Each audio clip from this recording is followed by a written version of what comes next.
আল্লাহ রাব্বুল আলামিন যদি কোনো মানুষের কারো সন্তান ছোট বাচ্চা যদি নিয়ে যায়, ইন্তেকাল করে অথবা অসুস্থ হয়, তাহলে আমাদের অধিকাংশ মানুষের জবান থেকে এই কথাগুলোই বের হয় যে আল্লাহ কি আর মানুষ পাইল না, আমার উপরেই বিপদ, আমার সন্তানকে নেওয়া লাগতো, আমার সন্তানের এই অসুস্থ দেওয়া লাগতো।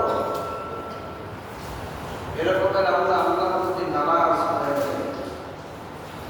কিন্তু পয়গম্বর ইব্রাহিম আলাইহিস সালাম বিন্দুমাত্র নারাজ হন না।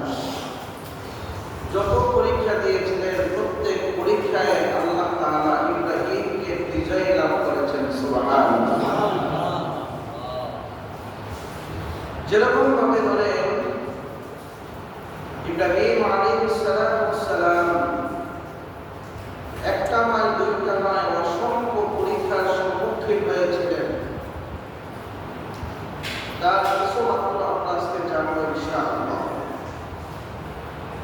এবং পরীক্ষায় ফলাফল কি পেয়েছিলেন সেটাও জানবো ইনশাআল্লাহ। আল্লাহ তাআলা কোরআনের মধ্যে বলেন, ইয়া আইয়ুহাল্লাযীনা আমানুস্তাঈনু বিস-সাবরি ওয়াস-সালাহ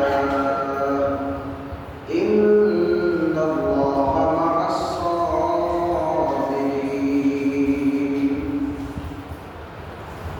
আল্লাহ রাব্বুল আলামিন সূরাতুল বাকারার মধ্যে আল্লাহ তাআলা বলেন, হে ইমানদারগণ ও নামাজওয়ালা কালিমাওয়ালা মুসলমান, আল্লাহ রাব্বুল আলামিন বলেন, ইয়া আইয়ুহাল্লাযীনা আমানুস্তাঈনু বিস-সাবরি ওয়াস-সালাহ। আল্লাহ রাব্বুল আলামিন বলেন, আমাদেরকে যারা বলতেছেন, হে বান্দাগণ,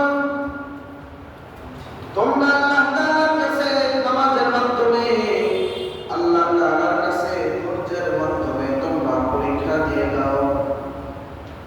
আল্লাহ তাআলা